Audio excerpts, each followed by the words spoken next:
सुंदरपुर जंगल के अंदर रानी चिड़िया अपने दो बच्चों के साथ रहा करती थी। उसके दोनों ही बच्चे बहुत ही ज्यादा मासूम थे और रानी चिड़िया उस जंगल के अंदर नई नई आई हुई थी और वहीं उसके ही पास में आउल और कबूतर रहा करते थे, जो कि उसका वहाँ पर रहना बिल्कुल पसंद नहीं किया करते थे। एक दिन चिड़िया रानी के बच्चे चिड़िया से कह रहे थे, अरे माँ, देखिए ना, हमें बहुत तेज भूख लगी है। हमने कुछ भी नहीं खाया है। आप हमारे लिए कुछ तो इंतजाम कीजिए। अरे अरे बेटा, तुम चिंता मत करो। हम यहाँ पर नए नए आए हुए हैं, इसीलिए मैंने यहाँ के रास्ते भी नहीं देखे। बेटा, तुम चिंता मत करो। तुम लोग यहाँ से कहीं मत जाना। मैं तुम्हारे लिए कुछ न कुछ लेकर आती हूँ।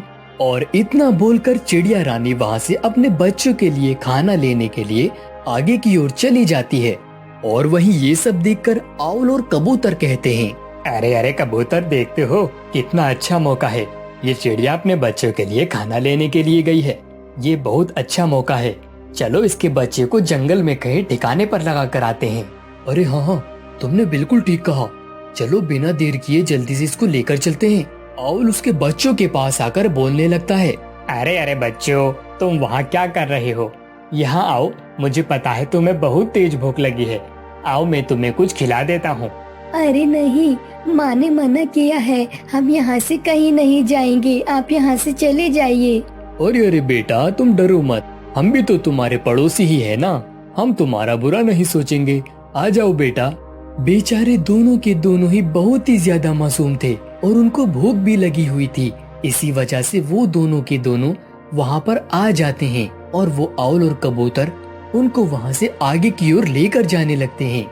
ये सारी चीजें वहाँ पर बैठा हुआ एक कौवा देख रहा था और उसको ये सारी चीजें मालूम थी कि वो उन दोनों बच्चों को कहीं गलत जगह पर लेकर जाने वाले हैं। और तभी वहाँ पर चिड़िया रानी अपने बच्चों के लिए वापस खाना लेकर लौटती है तो वो देखती है कि उसके बच्चे तो वहाँ पर हैं ही नहीं। और चिड़िया कहती है, अरे अरे, मेरे बच्चे यहाँ से कहाँ चले गए? अरे मैं क्या करूँ? मैंने तो यहाँ का रास्ता भी नहीं देखा। मैं उन्हें कहाँ देखूंगी? वो कौवा उस चिड़िया को इस तरह से परेशान देखकर उसके पास आकर बोलने लगता है, अरे अरे चिड़िया रानी, तुम परेशान मत हो। यहाँ पर जो आउल और कबूतर रहते हैं वो बहुत ही ज्यादा शैतान और चालाक हैं। वो यहाँ पर किसी को नहीं रहने देते। मुझे उन दोनों पर बहुत ही ज्यादा गुस्सा आता है। अरे अरे कौवा जी, मेरे बच्चों को बचा लीजिए। पता नहीं वो मेरे बच्चों के साथ क्या करेंगे। अरे देखो चिड़िया रानी, वो दोनों ही पक्षी बहुत ही ज्यादा बुरी आदत के हैं। वो तुम्हारे बच्चों के साथ कुछ भी कर सकते हैं। तुम एक काम करो, बिना देरी किए मुझे अपने साथ लेकर चलो। और वहाँ पर चिड़िया रानी उस कौवे को अपने ऊपर बैठा लेती है और वहाँ पर वो कौवा एक डंडा पकड़ा हुआ रहता है। और आगे जाते ही जाते वहाँ पर उसको उसके बच्चे दिखाई देते हैं, जो कि बेचारे बहुत ही ज्यादा डरे हुए थे। और वहाँ आकर चिड़िया रानी कहती है, अरे अरे आउल और कबूतर, तुम मेरे बच्चों को छोड़ दो। उन्होंने तुम्हारा क्या बिगाड़ा है? तुम्हें जो चाहिए मैं तुम्हें वो दे दूंगी। अरे अरे, तुम यहाँ भी आ गई। अब मैं तुम्हें बिल्कुल नहीं छोड़ूंगा। पहले तुम्हारे बच्चे को मारूंगा।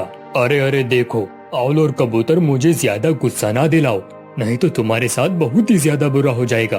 अरे अरे देखो तो इस कालू कौवे को, ये हमारा क्या बिगाड़ सकता है भला। जाओ निकलो यहाँ से। और ये सारी बातें सुनने के बाद वहाँ पर उस कौवे को गुस्सा आ जाता है और उस डंडे को वहाँ उस आउल की तरफ फेंकता है और उसके पास जाकर लग जाता है और वो आउल दूर जाकर गिरता है। ये सब देखकर वो कबूतर और आउल बहुत ही ज्यादा डर जाते हैं और वहाँ से दुम दबाकर आगे की ओर भाग जाते हैं। और वो चिड़िया रानी जल्दी ही अपने बच्चों को वापस से घोंसले की तरफ लेकर आती है और उनको वहाँ पर खाना खिलाती है। और चिड़िया रानी कौवे से कहती है, अरे कौवा जी, आपका बहुत शुक्रिया। अगर आज आप ना होते तो ये पता नहीं मेरे बच्चों के साथ क्या करता। अरे देखो चिड़िया रानी, तुम मेरी बात मानो तो यहाँ से आगे जाकर अपना घोंसला बना लो। ये लोग तुम्हें फिर से परेशान करने की कोशिश करेंगे। ये तुम्हारे लिए अच्छा रहेगा।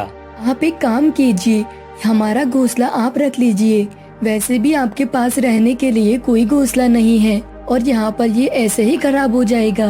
अरे चिड़िया रानी, तुम्हारा बहुत शुक्रिया। मैं बहुत दिनों से वैसे भी एक घोंसला बनाने की सोच रहा था। मुझे आपकी मदद करके बहुत अच्छा लगा। अब मैं चलती हूँ।